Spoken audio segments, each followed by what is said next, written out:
Right, back live with you tonight here on In Focus, and thanks for staying on. The Department of International Relations and Cooperation says the U.S. is not on a hunt for a new host of the Agoa Forum later this year.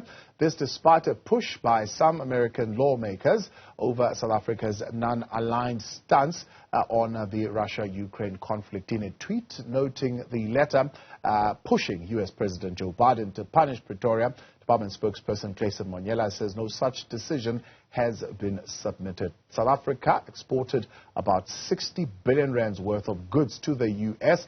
through Agoa last year alone. The act provides preferential duty-free access to America's market for about 40 African nations.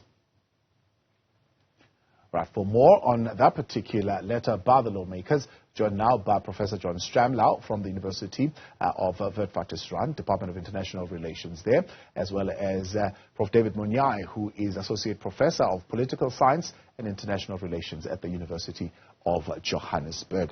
Prof. Stremlau, let me start with you before we get into our conversation, because of the developments that we are watching at this particular point coming out of the U.S. Trump pleading not guilty to all 37 charges, but Trump's aide and confidant now also arrested. What is the latest development as far as that is concerned?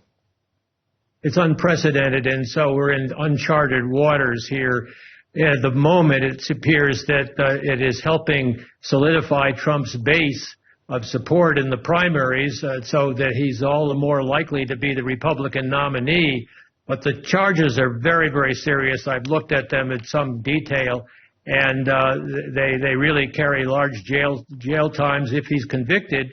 But to have this trial in Florida, where there's a lot of sympathy for him, and the judge he appointed, young woman who he appointed, has been very favorable to him. So this is a question of politics and law. And at this particular point, he's deemed not a flight risk, it does seem, so he'll be allowed to get back to his home in Mar-a-Lago. Oh, yeah, absolutely. And he'll be able to run even if the indictments go forward for the presidency. The Constitution is very vague on this, and legal scholars are debating it all the time right now. We just don't know where it's going to go, but it does raise in question what kind of reliability that the U.S. has on the international stage. Yep. Joe Biden is consistent, but whether he can survive this election in 2024 is a question mark. Is he wrong or is he right? I heard one of the radio interviews that he conducted, I think with Hawk a little bit earlier before going to Miami. He says there's no criminality here. There's nothing criminal about me having those classified documents. That's just wrong. But he lies all the time. So it's just wrong. All right, Prof, let's come back to this issue then, the issue of the New York Times. I woke up today to the news that there are top heavyweight legislators in the U.S. from both the Democrats and the Republicans who are demanding South Africa to be punished for Russia's support. First and foremost, how heavy are these legislators? They're very important. Chris Coons, the senator, has been a real friend of Africa and a strong supporter of Agoa, as has Gregory Mills, the former Democratic chairman of the House Foreign Affairs Committee, and he was the sponsor for the Malign Russian Activities Act in Africa, which went nowhere, but nevertheless is a sign that there is a growing concern about Russia's involvement in Africa. But the shot across the bow that came from this bipartisan group is to relocate the forum, the Agoa Forum, which alternates between the United States and Africa each year, and is due to be held in South Africa. And these guys are asking the Secretary of State Blinken and the National Security Advisor and the Trade Representative to please reconsider and find another location for it. Whether that'll happen or not is anyone's guess, and the State Department has given no response to this letter. Now, I did announce Professor David Monyae to be with us as well, but due to some technicalities, doesn't seem to be online, and as soon as he comes on, we'll certainly bring him back. But Professor John Stremlau is still on, so we'll continue a little bit with that. So Up until this point, Professor Stremlau, Pretoria, even Vice President Cyril Ramaphosa and their presidency spokesperson, and maybe even Durko to an extent, have been saying that there is no indication actually at this point from, or at least official word from Washington around issues of sanctions and around issues of possibly South Africa, facing something as close to the Agoa regime being cancelled. Is this beginning to be at least a strong indication that somewhere in the corridors of Washington there is beginning to be this talk and this discomfort around the non-aligned stance of South Africa? Well, of course, and Ambassador Ruben Brigady also signaled that with his controversial press conference. And the Durko is absolutely right that there's been no response on this issue from the U.S. government side. And I think people are burning the midnight oil trying to figure out what the best course forward is, because the relationship with South Africa is important, has been important, and certainly we hope it will continue to be positive. It's good for the economy and it's good for America. But on the other hand, this war in Ukraine is a horrific instance, and it is violating the basic principles of the United Nations. And are we at the point where we could speak sanctions? I think Vincent Magwenya saying yesterday that, sanctions would also have to be negotiated, I suppose, at the United Nations level, not necessarily just something that the United States can unilaterally do on its own. Well, the United States could do it, but it's not inclined to do it, and I don't see any evidence that anyone wants to put on sanctions. But there is growing pressure to move the forum, and this letter signals that. And also the question that will be uppermost is whether or not you should take South Africa off the Agoa benefits, which has been done in 2 or 3 other countries for human rights reasons, Ethiopia and Guinea and 1 or 2 others. Professor Monyae, is the pressure beginning to build up now, particularly on South Africa, from the United States around this Russia issue? I mean, it's always been there, but is it seemingly now beginning to build up? And is South Africa beginning to feel the pressure if we are to look at the envoys that have been sent, at least to try and explain our position to the G7 countries? Oh, indeed, no doubt about it. I think there are a number of things that we can say. Firstly, these are bullying tactics used by the United States against South Africa. The main aim is not about the ship or anything else. All what we know is that there is absolutely no arms sold to Russia. Chances are high that the Russians were supplying arms to South Africa. I think it has to do with the Simon Towns. During the Cold War, Simon Towns was strategic for United States in terms of observing the Indian Ocean for strategic Cold War reasons.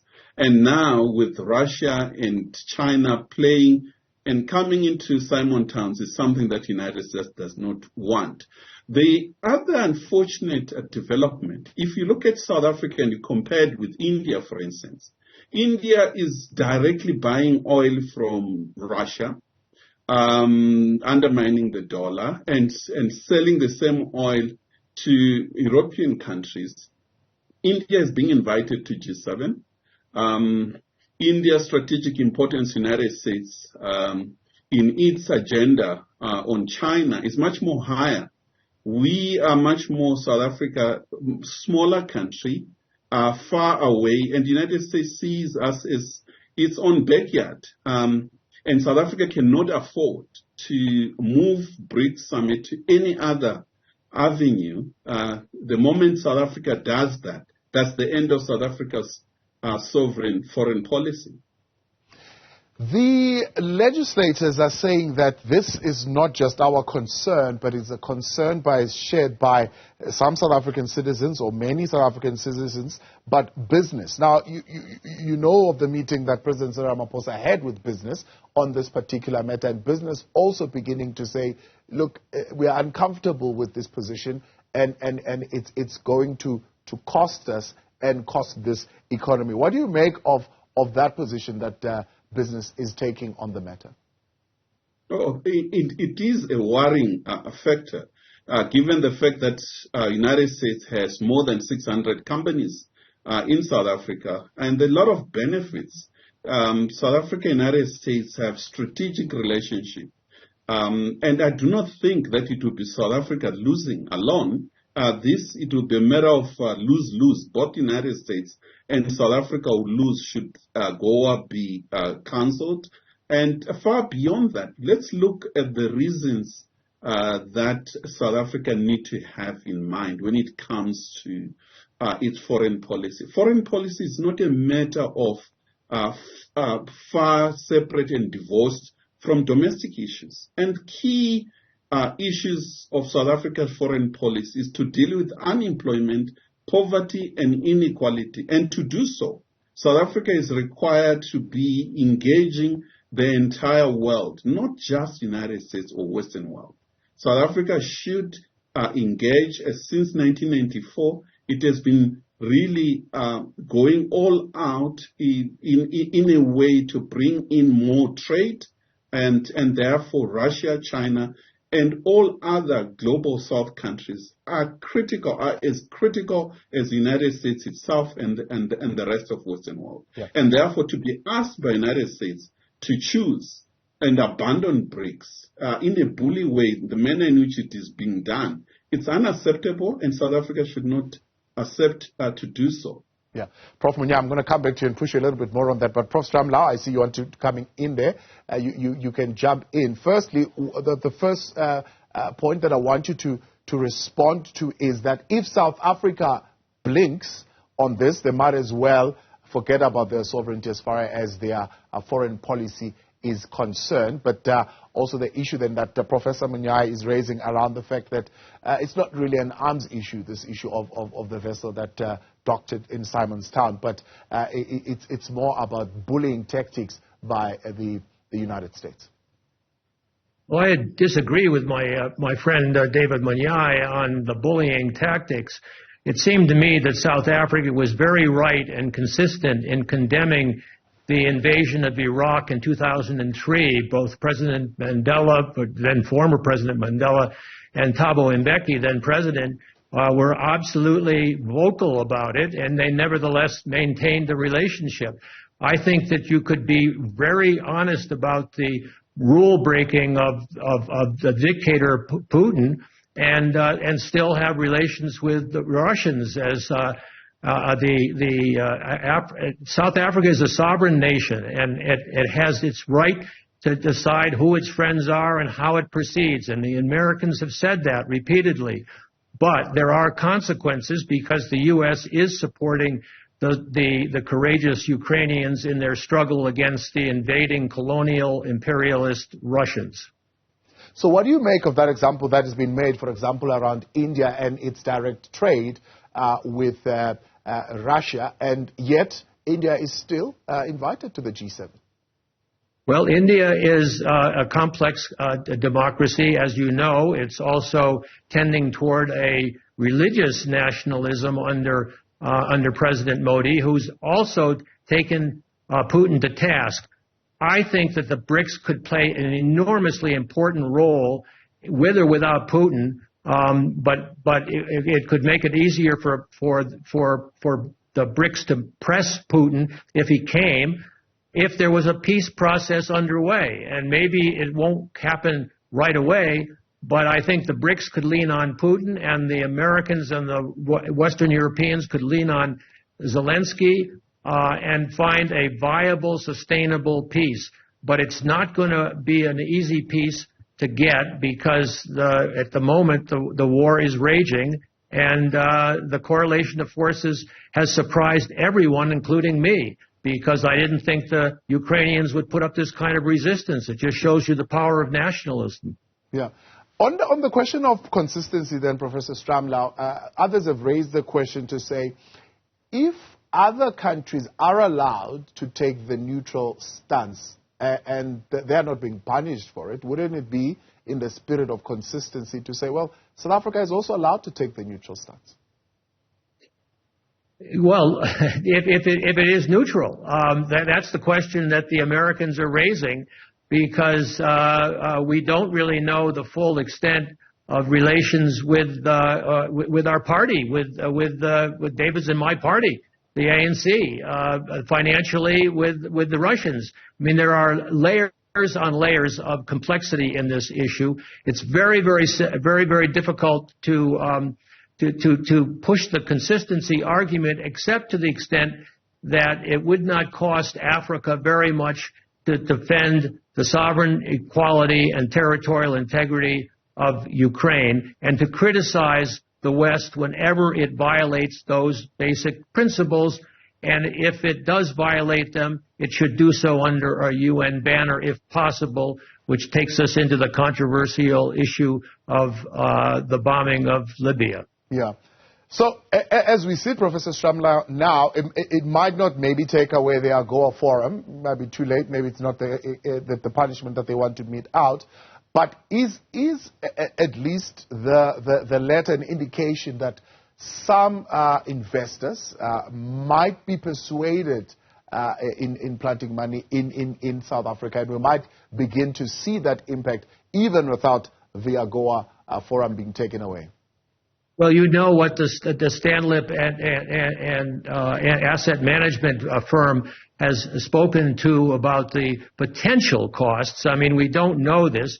And in the case of the letter, the congressional delegation said our concerns are shared by many South African citizens and businesses who are increasingly vocal in deteriorating conditions in the country.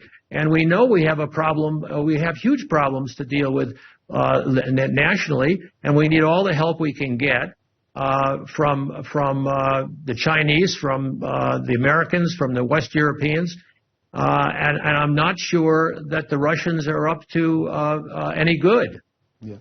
Professor Monyae, it's going to be difficult to sustain the consistency argument, because South Africa is not seemingly quite neutral as it claims to be, and reason being they could easily criticize Russia and protect Ukraine's sovereignty without really taking any sides.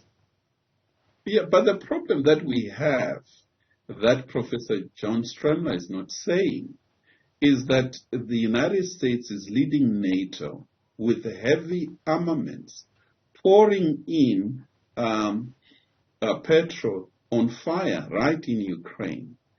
You have a NATO since the end of the Cold War that has been pushing towards Russia's eastern borders.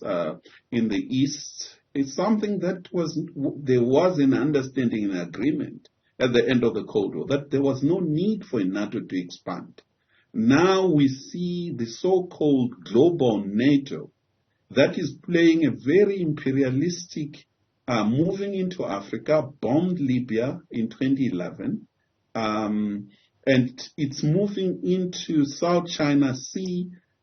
Here is a nation that wants to protect its hegemony using all sorts of tactics, including what Professor Stremlau is talking about in terms of so-called South Africans who are not happy. I mean, that language is quite threatening, because it's tantamount to regime change.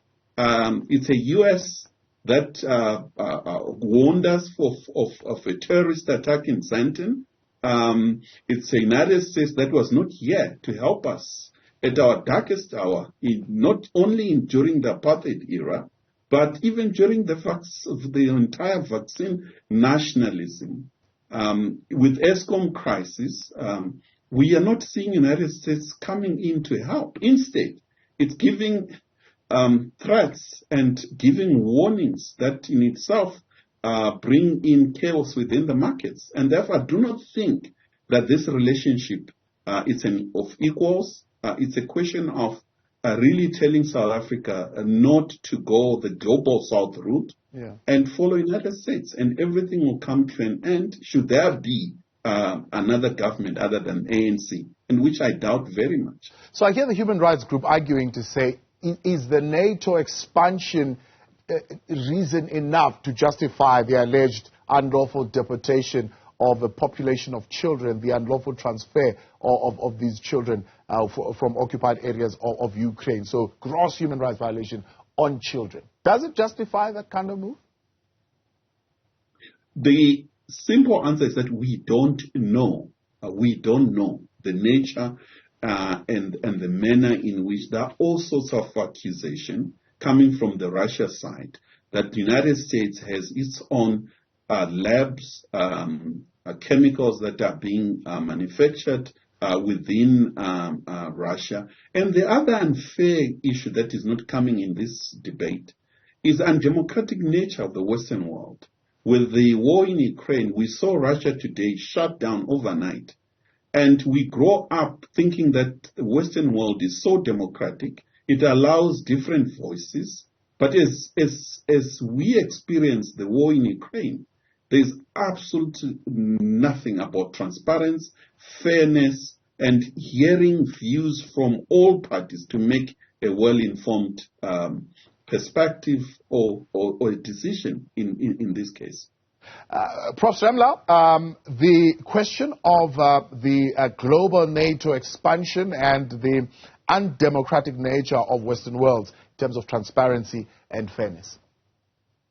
There's an irony here that is overwhelming, which is the fact that Europe were the colonialists and now they're the Democrats. And the fact is that the United States is not a bully. It won't be if Donald Trump gets reelected in 2024 because he wanted to have Putin back in the G7 as the G8 and has been doing Putin's work for him in the United States since he was elected in 2016 because maybe because he was bailed out financially by the Russian oligarchs. I don't know. But Finland and Sweden have just voluntarily entered in NATO, and everyone is knocking on the door, including the Ukrainians. NATO is not an arbitrary hegemonic organization. It's composed of states that willingly want to be part of that security association, and it's all voluntary. And I don't have any concerns about the U.S. Being a bully. I have a concern about the U.S. being reliable as a partner because of its volatile domestic politics, because it's a democracy, and we're seeing the problems of consolidating and sustaining a democracy right now in South Africa. And so I really have to smile when my friend David talks about the bullying of the U.S. This is not to say that the U.S. hasn't committed a horrible, I was politicized by Vietnam, horrible interventions, but this is a different time. These are different leaders.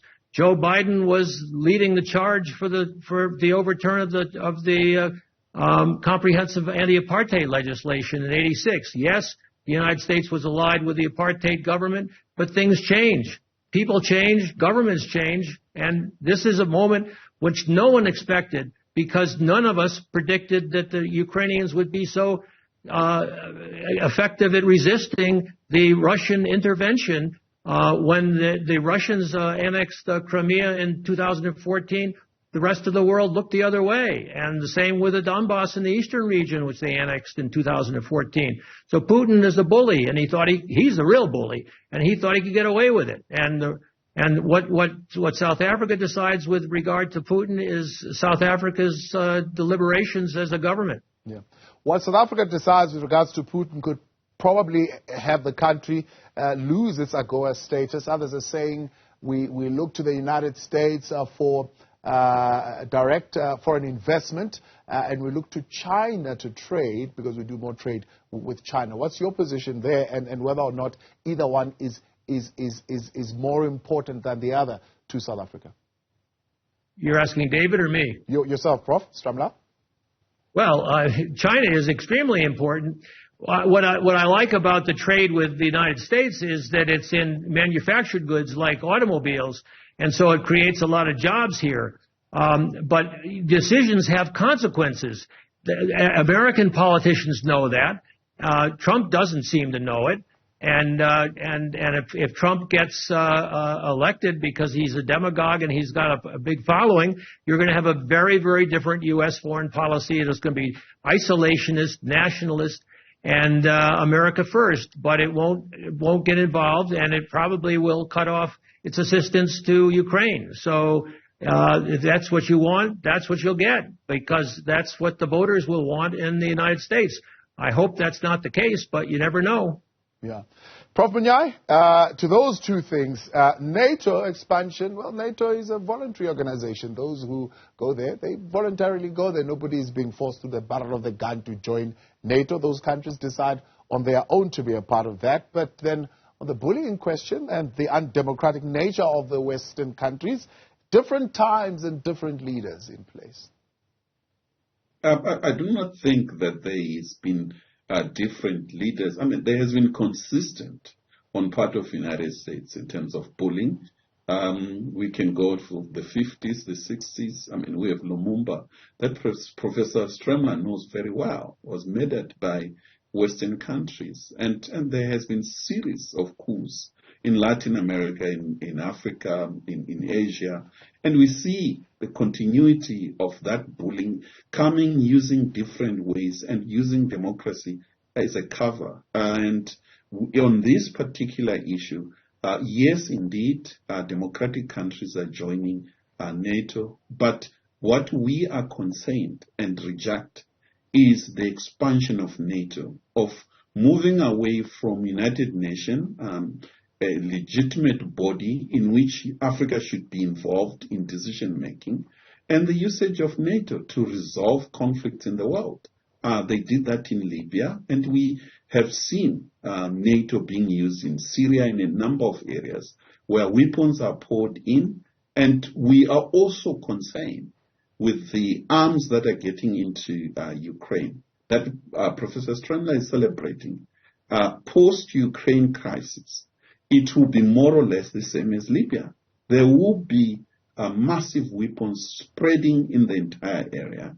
And I do not think this is advancement of peace and security in the world. It's the use of force to deal with conflicts. I think for South Africa and most Africans are of the view that this can be resolved through mediation, through a peaceful way of negotiation, while Professor Stremlau and most Westerners are of the view that you can use the barrel of the gun to resolve the crisis. You need to deal with Putin, the person. We are not pro-Putin.